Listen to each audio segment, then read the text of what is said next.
आप सभी को मेरा नमस्कार। स्वागत है आपका एक बार फिर से मेरे इस YouTube चैनल हिंदू भूमि में। मेरे इस वीडियो संदेश का विषय है जिहादियों के द्वारा पूरे भारतवर्ष में कश्मीर को दोहराने की धमकी।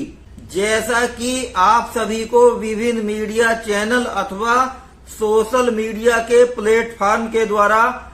जानकारी प्राप्त हो चुकी है कि उत्तर प्रदेश के सहारनपुर जिले के देवबंद में जमीयत उलेमा ए हिंद की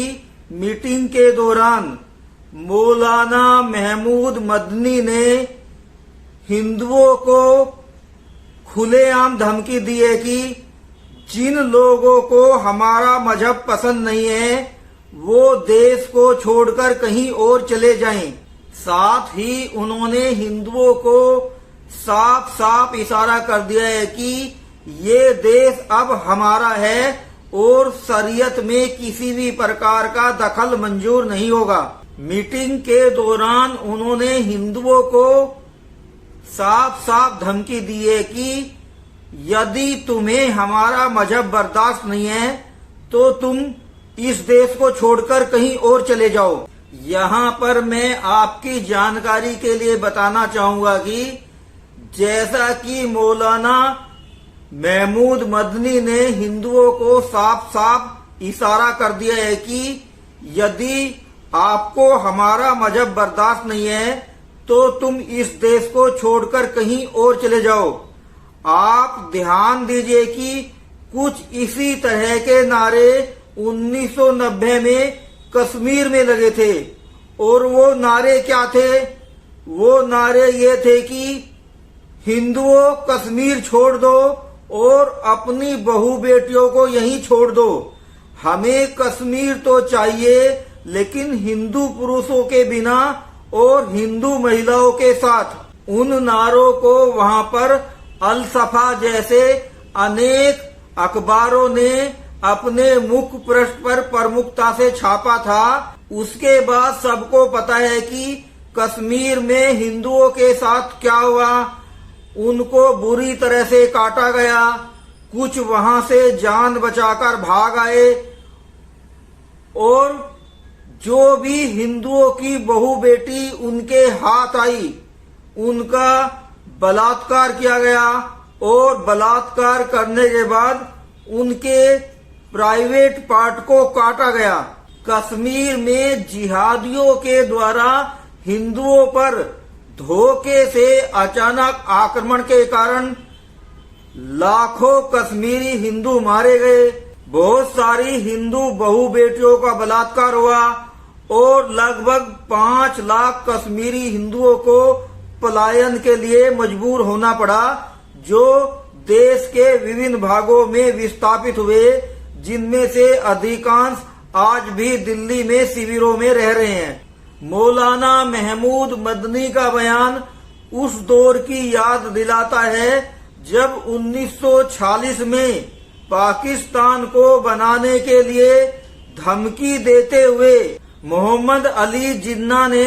डायरेक्ट एक्शन डे की धमकी दी थी, जिसमें बंगाल के नोआखली में हजारों की संख्या में हिंदुओं को काट दिया गया था, हिंदुओं की महिलाओं का बलात्कार किया गया था,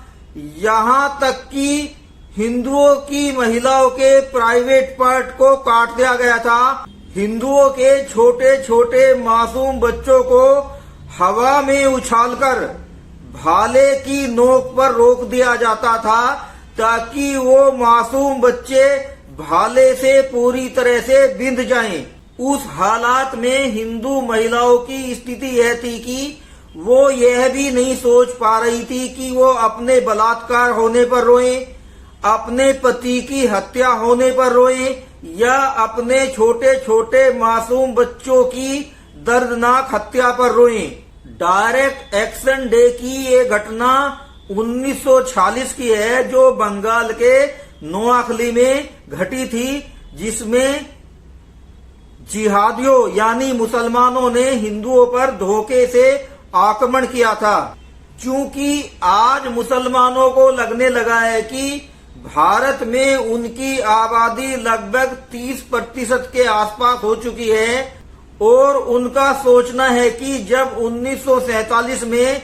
14% होने के बाद हम पाकिस्तान ले सकते हैं, तो आज तो हमारी आबादी भारत में 30% हो चुकी है। तो अब हमें इस पूरे भारत पर कब्जा करना चाहिए और उसी आबादी के दम पर आज मौलाना महमूद मदनी खुलेआम भारत सरकार और हिंदुओं को धमकी दे रहा है कि यदि किसी को हमारा मजहब बर्दाश्त नहीं है तो वो इस देश को छोड़कर चला जाए, अब ये देश हमारा है। अब अपने वीडियो संदेश के माध्यम से मैं यहाँ पर सभी को ये संदेश देना चाहता हूँ कि आप मौलाना महमूद मदनी की धमकी को हल्के में न लें। क्योंकि इससे पहले भी ये 1946 में डायरेक्ट एक्शन डे कर चुके हैं, 1990 में कश्मीर में अपना जिहादी कार्यक्रम पूरा कर चुके हैं और अब इनको लगता है कि भारत में इनकी आबादी काफी हो चुकी है,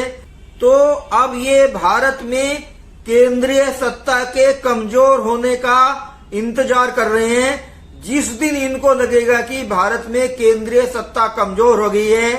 आप ध्यान रखिएगा, ये हथियारों से पूरी तरह से सुसज्जित हैं, इनकी पूरी तरह से प्लानिंग है। जिस दिन भी इनको लगेगा कि भारत में केंद्रीय सत्ता कमजोर हो चुकी है, आप देखना कि ये उसी दिन हथियार लेकर गिरोह के रूप में निकलेंगे और निहत्थे हिंदुओं का नरसंहार कर डालेंगे।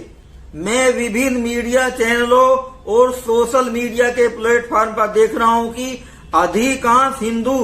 मौलाना महमूद मदनी की धमकी का मजाक उड़ा रहे हैं, उसकी खिल्ली उड़ा रहे हैं, लेकिन इन हिंदुओं को नहीं पता कि उन्होंने हथियारों से सुसज्जित होकर पूरी तैयारी कर ली है और हिंदुओं के पास आत्मरक्षा के लिए कोई भी हथियार नहीं है। और आप ध्यान दीजिए कि